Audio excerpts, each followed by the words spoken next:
Yan. Magandang gabi po sa ating lahat mga kapatid. Yes, the Lord is faithful. Okay, so tayo po ay magpapatuloy sa mensahe kung binigay sa atin ng Panginoon tuwing Thursday prayer meeting po natin. Ang mensahe po patungkol sa the Holy Spirit, the elect, and the spiritual giftings. At nandun po tayo, ang focus po natin ay ang pagtalakay natin sa the identity of the elect, ang pagkakakilanlan ng mga hinirang ng Diyos. Importante pong maintindihan natin yan, mga kapatid. Para hindi po masasayang ang ating pagpapagal. Importante makita natin sa ating sarili na isa tayo na nakakakitaan ng mga pagkakakilanlan ng isang hinirang o pinili ng Diyos para sa kaligtasan at para sa kanyang kaluwalhatian. Okay, so kung di ako nagkakamali, ika-apat na session natin ito patungkol po sa the identity of the elect. Pang-apat na session. Kasi pang-apat na identity ang pag-uusapan natin. So ano-ano po yung mga identity o pagkakakilanlan ng mga hinirang ng Diyos? Meron na po tayong naaral na tatlo. Number 1, the indwelling Holy Spirit. Okay? Hinirang ka ng Diyos kung nakikita mo sa sarili mo na nabubuhay sa iyo at namamahay sa iyo ang banal na Espiritu. Kailangan nararanasan mo yun, kapatid.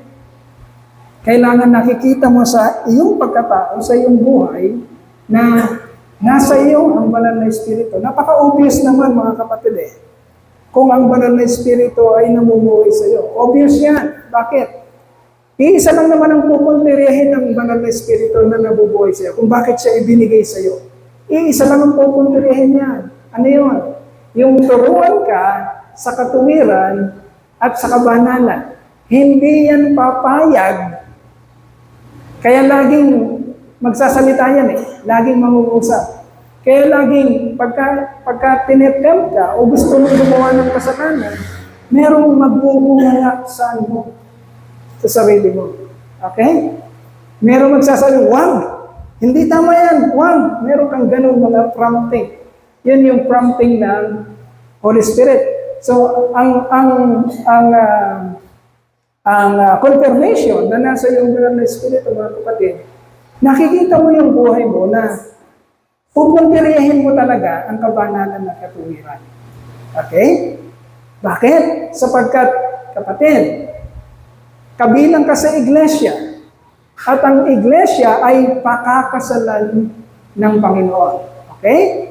At ang pakakasalan ng Panginoon ay kailangan blameless, banal at matuwid. Kaya sabi dito, ang unang identity ng isang hinirang is nakasuot siya ng damit pangkasal. Ang damit pangkasal na yan ay puting-puti. Ang ibig sabihin nun ay righteousness and holiness, katuwiran at kabanalan. Okay? Yun ang unang identity.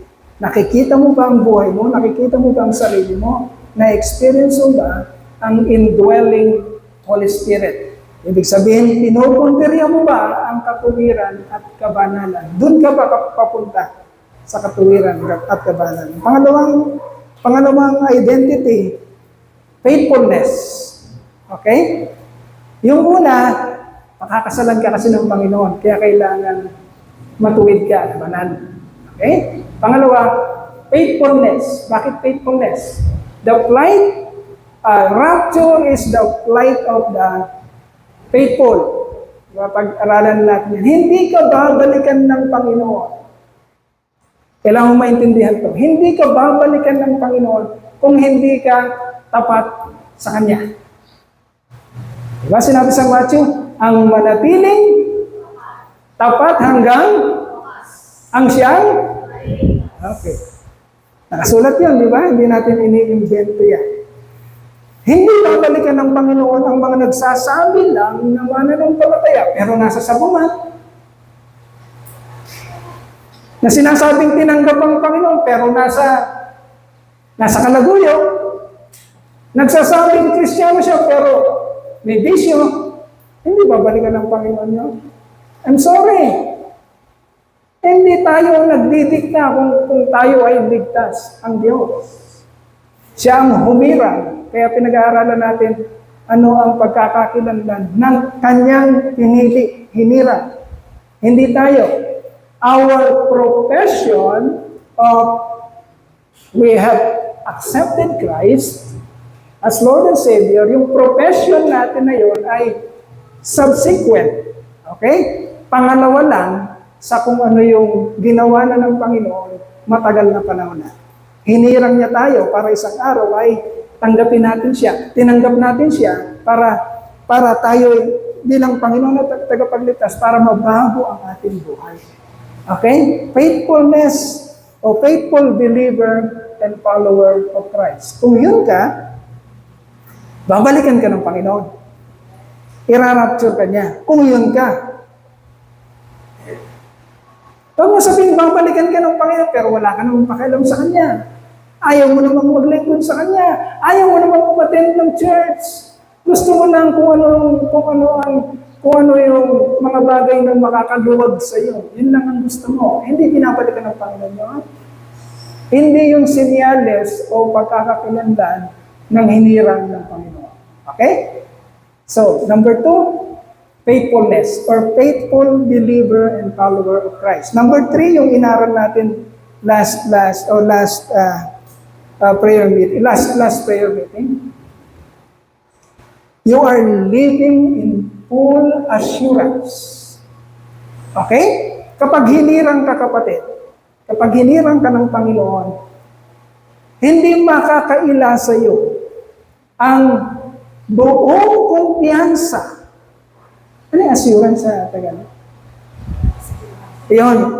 Hindi makakaila sa buhay mo na meron kang punong-punong kasiguruhan at kumpiyansa na anak ka ng Diyos at daddy mo siya, tatay mo siya. Okay? Maluwag na maluwag sa iyo kung tawagin mo siyang Father, Ama. Kayang-kaya mo yan, may kumpiyansa ka. Sapagkat hinirang ka ng Diyos. Hindi lahat ng tao nakakatawag ng may kumpiyansa sa Diyos bilang Ama.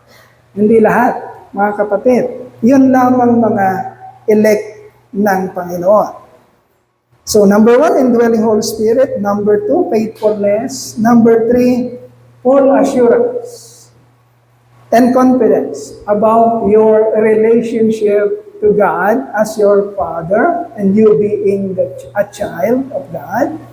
Full assurance of your future glory in Christ. And number 4, nag-aaralan natin yan mga kapatid.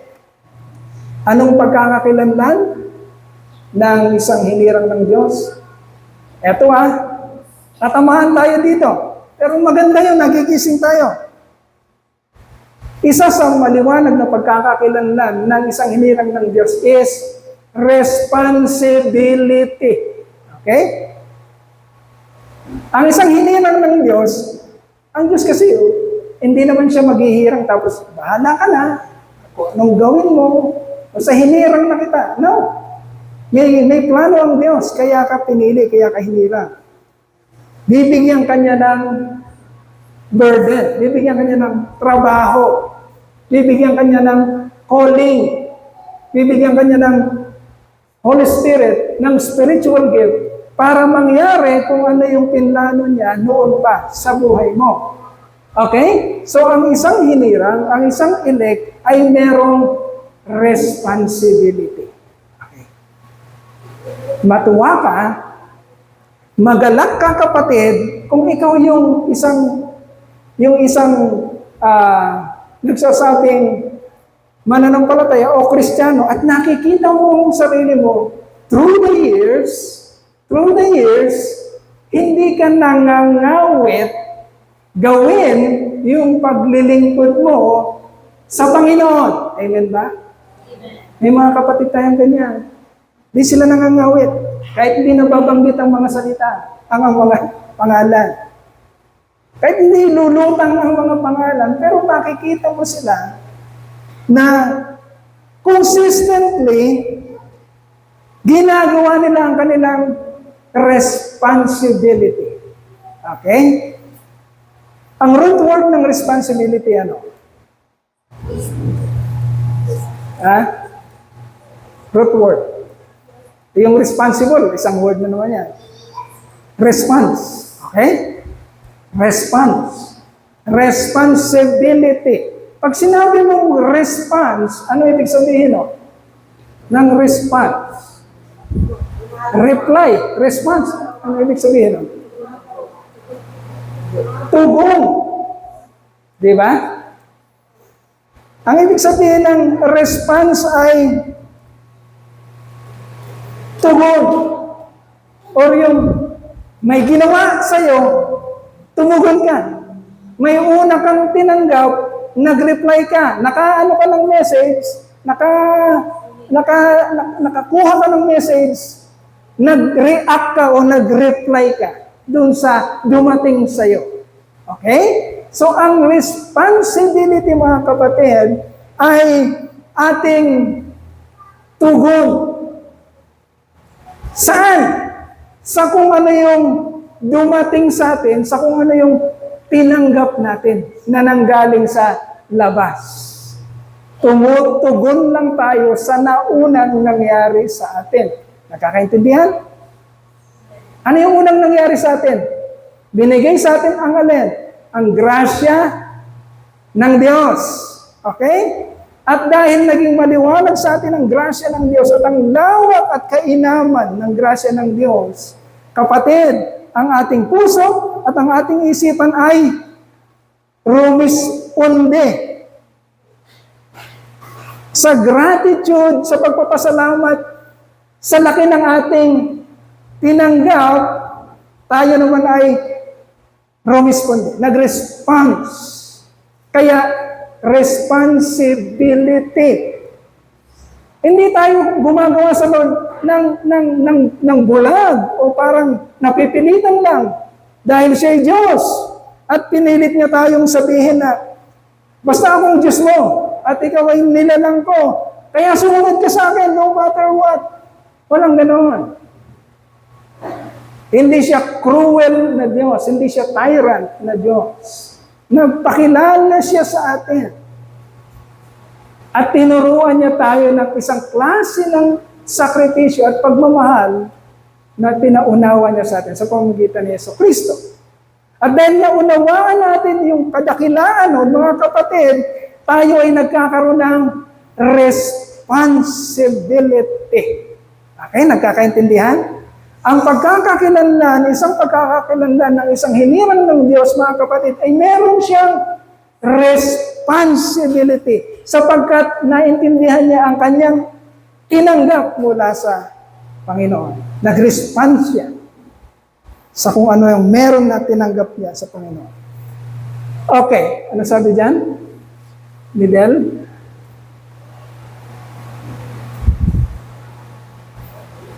Wala yung ano. Sige. Okay, responsibility. You are obliged to do the right thing. Okay? You are obliged to do the right thing. Pinag-aralan namin kanina ng Sister May. Yung pagkakaiba ng being obliged at being obligated. Okay? Hindi po pareho siya. Obliged at obligated. Ang obligated po, mga kapatid, is you are being required. Basta gawin mo yan. You are required. Kung estudyante ka, mag-aaral kang mabuti. Gumawa ka ng assignment. Gawin mo itong thesis mo. Ganun, hugasan mo yung plato. Magsayang ka ng bigas. Yan yung mga, you are obligated. Obligation. Okay? You are being required. You are bound to do something na inuutos sa'yo. Parang nung Old Testament. Okay, nung Old Testament, huwag kang mangangalunya, huwag kang magnanakaw. Obligado kang gawin yon because that is the requirement. And what is obliged? You are obliged to do the right thing. Ito kasi yung responsibility yung pinag-aaralan natin. You are not obligated. You are obliged to do the right thing. Ang ibig sabihin ng obliged, mga kapatid, is a feeling of being thankful. Yung meron kang gratitude, thankful ka because you are indebted to someone for a favor na binigay sa'yo. Okay?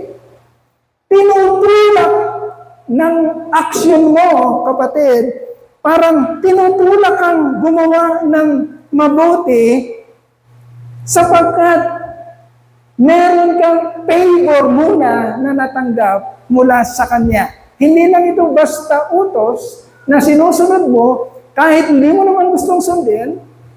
Being obliged is because you feel that gratitude, thankfulness, na gustong-gusto mong bumawi, gumawa ng maganda dahil napakalaki ng ginawa niyang maganda na nauna niyang ginawa sa'yo.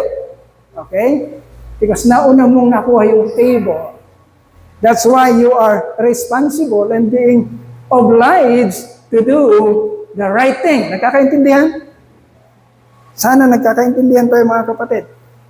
Ang buhay mananampalataya kasi, mga kapatid, kung ikaw ay elect, ay masaya.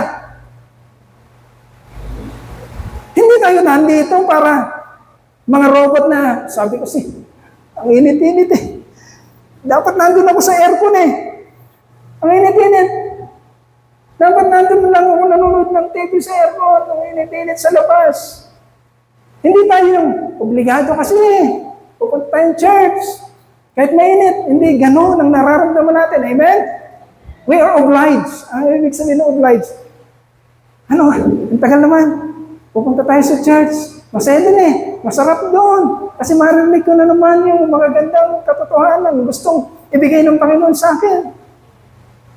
Nagpupunta tayo dito hindi dahil required tayong pumunta.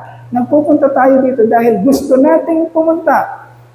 Dahil yun ang pagpapasalamat natin sa Panginoon sa laki ng ginawa niya sa ating pabor. Amen? Kung nararamdaman niyo yung isa, obligation, kapatid, malayo ka doon sa plano ng Panginoon sa buhay mo. Dahil ang gusto niyang buhay sa iyo is ang buhay na ganap at kasiya-siya. Hindi buhay na katamad naman, kangawit, ang init-init. Hindi gano'n. Hindi angal, kundi kaligayahan. Okay, so babasahin natin ang teksto ng Colossians chapter 3, verses 1 to 17. Babasahin natin itong buo. Marami tayong makikitang responsibility dyan na ilalabas ng scripture. Hindi natin yun matatapos ngayon. I-introduce lang natin ngayon. Okay? Marami yan. Lahat ng responsibility ngayon ay 16 na makukuha natin dito sa teksto na babasahin natin. Okay, let us read Colossians chapter 3, verse 1 to 17. Okay, we will read. Since then, you have been raised with Christ, set your hearts on things above. Number 1. Where Christ is seated at the right hand of God. Babanggitin ko lang pero diretso lang kayong makinig. Yun ang responsibility na number 1. Set your hearts on the things above, where Christ is seated at the right hand of God. Verse 2. Set your mind on things above, not on earthly things. So number 1, set your heart. Number 2, set your mind, okay, on things above, not on earthly things. Verse 3, for you died, and your life is now hidden with Christ in God. Verse 4, when Christ, who is your life, appears, then you also will appear with Him in glory. Verse 5, Put to death. Yun yung number 3 na responsibility. Put to death, therefore, whatever belongs to your earthly nature. Listen very carefully. Ano yung mga, sabi dito, patayin mo. Okay. Pastor, kala ko ba hindi tayong gumagawa? At parang lahat ng ito, parang tayong gagawa. Ayan napaliwanag sa atin yan. Okay, nauna kasi sa verse number 1. Since then, that you have been raised with Christ, ibig sabihin, listen very carefully, ibig sabihin, nabuhay ka na dito. Binuhay ka na. Hindi na ikaw ang nabubuhay. Sino na? Si Kristo na. So, merong ini-expect sa buhay na yan. Okay? Kaya parang inuutosan niyang bagong buhay na yan na mag-surface kung ano yung kabanalan at katuwiran. Okay, sundan natin mabuti Sabi doon, put to death, therefore, whatever belongs to your earthly nature, sexual immorality, impurity, lust, evil desires and greed, which is idolatry. Okay. Verse 6. Because of this, the wrath of God is coming. Listen very carefully. Dahilan sa mga bagay na nakasulat na yan, sexual immorality, impurity, lust, evil desires, greed, dahil sa mga yan, hindi maiiwasan na isang araw, mga kapatid, wawasakin ng Diyos ang sandaigdigan. Hindi maiiwasan. Bakit? Dahil sa mga bagay na yan. Ngayon, kung makikita mo ang iyong sarili na nagsasabing mananampalataya, na nagsasabing anak ng Diyos, na nagsasabing pinili ng Diyos, na nagsasabing hinirang ng Diyos, na nagsasabing tinanggap mo ang Panginoon sa Kristo, kung makikita ka that you are doing the same thing na ginagawa ng sanlibutan, mga kapatid, nakakatakot ang kalagayan mo. Bakit? Ikaw yung sinasabi ng Panginoon sa Revelation, malahilingan, lukewarm. Dahil wala ka ng kapag-apag-asa. Okay? Ang sabi ng Lord, kung lukewarm ka, anong gagawin niya sa'yo? Isusuka ka niya, ibubuga ka niya. Okay? Sabi ng Lord, buti pa, kung mainit ka, or talagang malamig ka. Pero pag sinasabi mong Kristiyano ka, pero ang ginagawa ng buhay mo ay pangsanlibutan, lukewarm ka. Nagpapanggap kang Kristiyano, pero nabubuhay kang makasanlibutan. Walang pag-asa yun. Ano ang may pag-asa? Yung patay. Nagpapanggap kang buhay Pero patay ka, lukewarm ka, wala kang pag-asa. Ano ba yung hinihintay mong kaligtasan kung sinasabi mong ligtas ka, pero hindi ka naman pala ligtas? Okay? Kaya listen. Makinig mabuti, mga kapatid. Because of this, the wrath of God is coming. Verse 7. You used to walk in these ways in the life you once lived. Ikaw yung, eto ka dati, sabi ni Apostol Pablo. Eto ka dati, pero hindi ka na ngayon ganyan. Eto ka na. Mamaya, papaliwanag natin yan. Verse 7. Then verse 8. But now, you must rid yourselves of such things as this. Anger, galit, rage, puot, o matinding galit, malis, masamang hangad.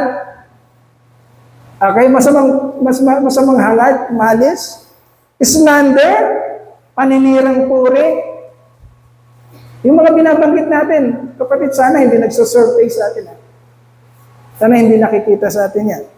And filthy language, maruruling salita from your lips. Okay? The lips that God ordained, kaya ka pinili, kaya ka hinirang ng Diyos para yung bibig na yan ay lumabas ang papuri at pasasalamat sa Diyos, pagsamba. Iyon yung plano niya sa bibig na yan.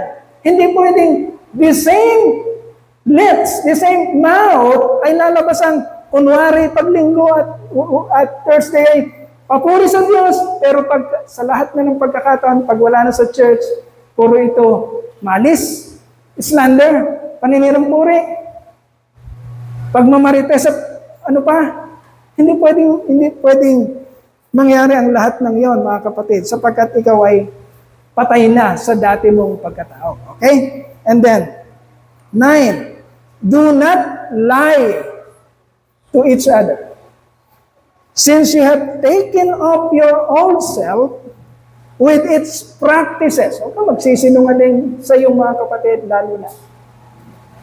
Okay? Dahil hindi na ikaw yan. Hinubad na yung lahat ng makasanglibutang pagkatao mo. Then verse 10, and have put on a new self, which is being renewed in knowledge in the image of its Creator. Ibig sabihin ng mga kapatid, binalik ka na ng Diyos sa dati mong kalagayan.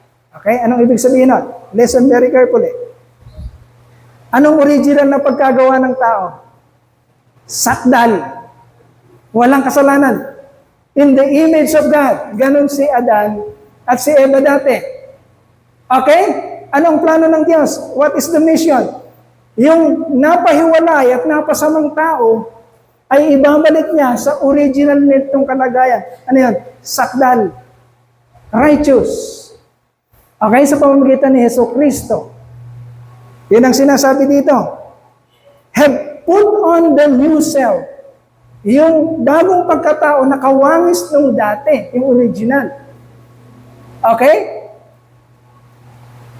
Kaya huwag natin ikakatwiran. Merong bukang bibig ang mga tao. Yung pag nagkamali, sensya na, tao lang. Di ba? Sensya na, ganito ako eh. Tao ko eh. At least, nagpapakatotoo. Hindi ka nagpapakatotoo. Nagpapakasinungaling ka. Bakit? Ano ba ang katotohanan? Ang katotohanan, yung original nating kalagayan. Yun ang totoo. Yung makasalanang tao na kinakatwirahan na natin, na dinajustify natin, ay sinungaling na tao yun. Hindi mo pwedeng ikatwira na. Pasensya na. Tao lang eh. Nagkakamali. Pasensya na. Tapos magkakamali na naman. Yun na naman ang sasabihin. Hindi katwiran sa Lord yun. Mas maruming basahan sa Lord yun. Okay? Dahil ang ating Diyos ay binago na tayo at dinala niya ulit tayo sa dati nating pagkagawa. Kagaya ng unang nung kinreate ng Diyos si Adan at si Eva. Sakdal. Righteous. Holy. Babalik niya tayo doon. Okay? Sasabi dito daw. And have put on the new self, which is being renewed in knowledge in the image of its Creator, in the image of God. And then 11, here there is no Greek or Jew, circumcised or uncircumcised, barbarian, Scythian, slave, or free, but Christ is all and is in all. Wala nang pinipili dito. Kahit sino. Okay? Lahat ng tao ay pantay-pantay. And then, 12, therefore, as God's chosen people, holy and dearly loved, clothe yourself with compassion. Okay, imbis na, anong tawag dito? Imbis na negative ang mga nakikita sa pagkatao mo, sa bibig mo, lumalabas sa bibig mo, yung mga dumadako sa isip mo. Imbis na mga negative. Ang utos dito ng Panginoon sa verse 12 is, therefore, as God's chosen people, holy and dearly loved, clothe yourself. Isuot mo sa iyo, kapatid. Clothe yourself. Ito ang isuot mo sa iyo. Compassion, kindness, humility, gentleness, and patience. Huwag kayong magtatampo, mga kapatid, kung ang church na ito ay sinasabi at ano yan? At ibinabato sa atin yung totoo. yung parang masasaktan tayo. Huwag tayo magtatampo. Matuwa tayo. Dahil hindi tayo nag-aanuhan dito. Yung tipong parang ang tawag sa gano'n, yung nagluloko-lokohan lang dito na parang pinapahanga lang natin ang isa't isa. Diba? Okay yan, kapatid, ayos yan. Oh, ganda, ganito. Tapos pagdating ng huling araw, lahat tayo, imbis na papunta sa langit, papunta naman tayo lahat sa impyerno. Kasi si pastor nakipagkompromiso. Kiniliti lang yung mga isipan at puso ng mga miyembro. Hindi sinabi yung totoo. Huwag tayo magtatampo mga kapatid. Ganito tayo dapat at nakikita dapat sa atin to. Compassion. Ano ibig sabihin ng compassion sa Tagalog? Meron kang awa, nakikita sa iyo. Kindness, kabaitan, humility, kababaang loob, gentleness, gentleness. Basta gentleness, alam niyo na yung gentleness, and then patience. Maano ka, long suffering ka, pasensyoso ka. Hindi ka basta-basta madaling magalit. And then verse 13, bear with each other and forgive whatever grievances you may have against one another. Forgive as the Lord forgave you. Okay. Ano ibig sabihin ng forgive as the Lord forgave you? Ang pagpapatawad mo, hindi because of. Ang pagpapatawad mo ay in spite of. Ano ibig sabihin ng pagpapatawad? Ibibigay mo ang pagpapatawad kahit hindi hinihingi sa'yo. Okay? Nagawan ka ba ng masama ng kapatid? Patawarin mo siya kahit hindi naman siya nanghihingi ng pagpapatawad. Kahit na lumulutang siya sa pride niya. Kahit na kinakalaban ka pa niya. Kahit ayaw niya makipag-reconcile sa'yo, kapatid. Ang tunay na hinirang ng Diyos, ibinibigay niya ang pagpapatawad kagaya kung paano binigay ng Lord o ng Panginoong Hesukristo ang pagpapatawad sa atin. Di ba? Pinatawad niya tayo, iniligtas niya tayo kahit nung makasalanan pa tayo at inaaway pa natin siya. He gave His grace, He gave His forgiveness anyway, in spite of our wrongdoings. In spite na hindi pa tayo nagbabago, in spite na makasalanan pa tayo, He forgave us anyway. So forgive as the Lord forgave you. Huwag kayong magtikisan. Mag-boyfriend, mag-girlfriend, mag-asawa, magkapatid, magkaibigan, nagtampuhan ng konti, huwag magtikisan. Yeah. Ano yung ibang word ng magtikisan? Huwag yung maghihintayan. Ba, ako nagsabi, ako tama. Bakit ako lalapit niya? Ako tama. Bahala siya. Manigas siya. Basta ako tama. Pag lumapit siya, edi sige. Mag-usap kami. Kung hindi siya lalapit, bahala siya sa buhay niya. Manginig siya. Hindi gano'n. Okay? Hindi gano'n ang turo ng Diyos. Patawarin mo na kahit na hindi pa siya nanghingi ng pagpapatawad sa iyo. Hayaan mo siya. Kung gusto niya pumalawot sa pride niya at sa galit niya, bahala siya. Basta ikaw maging klaro ka sa harapan ng Panginoon na gusto mo na ng kapayapaan, pinapatawad mo siya. Okay? Lalo sa mga mag-asawa, kailangan hindi, sabi ng Panginoon, hindi lulubugan ng araw ang anumang problema. Okay? Huwag mong piliing tumindi ang pride sa utak mo, sa puso mo. Nanonood ako ng kanina dahil naaral ko yung kay Moses. Huwag mong hayaan ang sarili mo na parang ang yamang ng pride mo na parang hindi ka susuko. Pinapanood ko kasi yung Pero. Tindi ng pride ng Pero.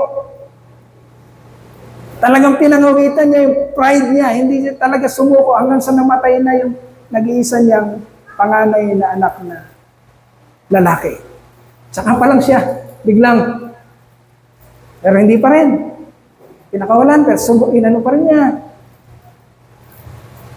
Kasi yung pride natin mga kapatid, galing yan kay Satanas. Okay? At pag nagpapatuloy ka sa pride mo, pag pinipili mo ang pride mo, dinadagdagan mo lang yung reason ng Panginoon na i-condemn ka sa huling araw. Okay? Tanda mo yan. Dinadagdagan mo lang yung rason ng Panginoon na talagang dalhin ka sa impyerno. Kaya huwag mong piliin na tigas na yung puso mo, tigas yung isipan mo. Huwag! Immediately, pag nakikita mo yung sarili mo na, mali na yata. Imayabang na yata ako. Immediately, suko doon. Tulong. Sapagkat kapag pinatigas na ng Lord ang puso mo, kagaya ng ginawa niya sa Pharaoh. Okay? The Lord hardened your heart. Kasi ayaw mo talagang sumuko, ayaw mong sumunod. The Lord is hardening your heart. Nagiging karapat-dapat ka sa puot ng Diyos kapag ganun ka. Para kang si Satan, ayaw sumuko sa Lord. Hindi mo kailangan ng plan. Hindi maligayang sitwasyon o hindi maligayang buhay ang isang taong nagpapatuloy at nananatili sa pride. Hindi maligayang sitwasyon nyo. Mga kapatid, tandaan natin. Kaya pipiliin nating isuko kagad, alisin kagad ang pride para lalo tayong sumaya. Dahil wala tayong bigatin, wala tayong basura sa isip, wala tayong basura sa puso. Okay? Forgive as the Lord forgave you. Okay? 14. And over all these virtues, put on love, which binds them all together in perfect unity. Ibig sabihin, ang nagbubuklod sa lahat ng ito, kaya nagiging ganun ang karakter mo, kapatid. Ibig sabihin, nabubuhay sa'yo the same kind of love that God expressed to us when He sacrificed Himself at the cross of Calvary. Yung pag-ibig na yun, anong klaseng pag-ibig sa tatlong pinag-aralan natin? Nakalimutan ba? Agape kind of love. Isang pag-ibig, isang pagmamahal na ibinibigay in spite of. Ibinibigay kahit walang dahilan.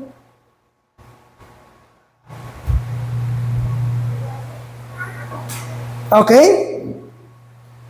15. Let the peace of Christ rule in your hearts, since as member of one body, you were called to peace and be thankful. 16.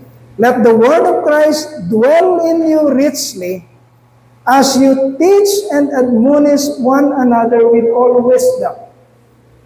And as you sing psalms, hymns, spiritual songs, with gratitude in your hearts to God. We are not just singing.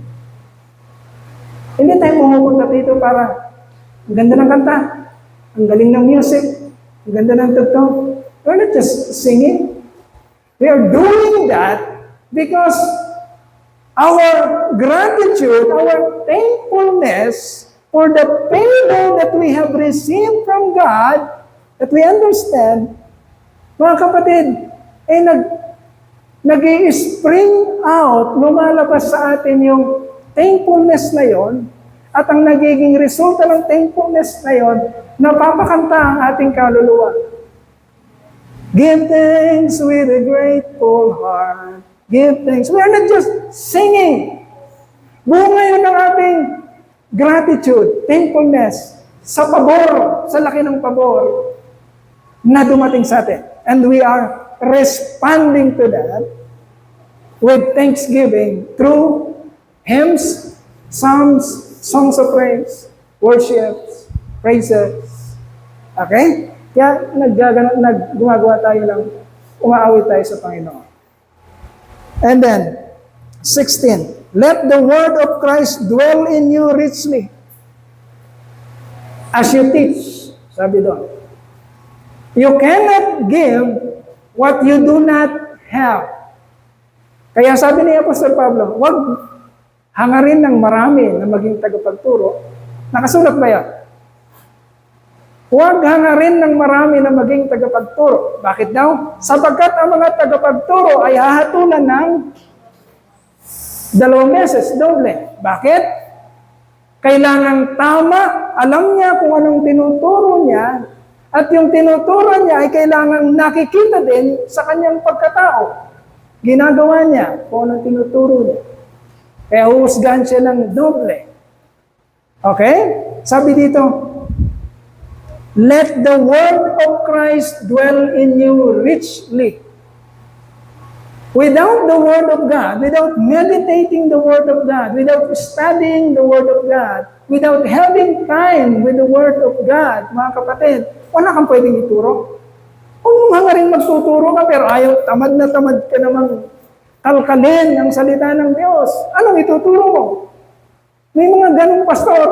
I'm sorry, pero may mga ganong pastor. Tamad na tamad mag-aral, pero gustong-gusto. Gustong-gusto na yung tawag ng pagiging pastor. Gustong-gusto yung kasikatan, yung loftiness ng pagiging, yung pedestal ng pagiging pastor, pero ayaw mag-aral. Kapatid, ang calling ng pastor, ng pagpapastor. Ang pastor, anong ginagawa niya sa mga tupa niya? Anong first na trabaho ng pastor sa mga tupa? Anong ginagawa ng pastor sa mga tupa? Ginaguide niya at saan sila pumupunta? Sa pagkain at inumin ng mga tupa. Pinapakain ng pastor ang mga tupa. Okay? Bakit tinawag ang pastor na pastor? Sapagkat siya ang gagamitin ng Lord para mag-guide at magpakain sa mga tupa, sa mga kaluluwa. Anong ipapakain ni pastor kung ayaw niyang mag-aral ng salita ng Diyos? Kung ang gusto lang ni pastor ay, Pastor, yung ganun lang mga tawag.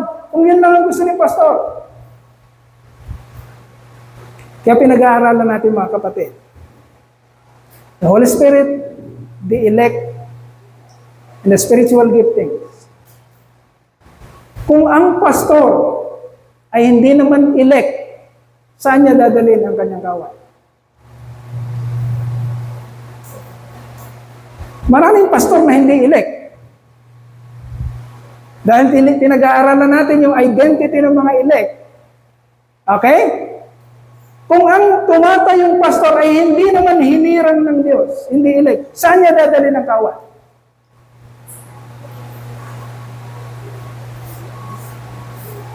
Dadalhin ba niya ito sa Diyos? O dadalhin niya sa sarili niya? Yun ang nangyayari sa malalaking churches ngayon na ina-arresto na ngayon. Kanino dinadala ng pastor nila ang plaque nila? Kanino? Sa kanyang sarili. Hindi sa Diyos. Sapagkat hindi naman sila hinirang ng Diyos. Ang trabaho ng pastor, mga kapatid, ay sabihin ang katotohanan. Ang katotohanan na pagkain ng kaluluwa ng tao. Ang katotohanan na magpapalaya sa tao para hindi mapunta yung tao sa kapahamakan. Okay? Let the word of Christ dwell in you richly. Not poorly, but richly. Ang tagapagturo ay kailangang nag-aaral at kailangang merong katotohanan na mayamang katotohanan. Hindi basta katotohanan na, okay na to. Hindi naman din sila nag-aaral eh. Sino bang nag-aaral sa kanila? So, kunti lang aaralin ko. Hindi naman lang ako mahahalata na hindi naman ako nag-aaral din. Let the word of Christ dwell in you richly. Payamanin, para merong kakainin. Kapag puro ang Spirit, pagka puro ang Word of God, mapapakain ba ng masustansya? May pambili ka ng pagkain kung puro ang pamilya. Wala.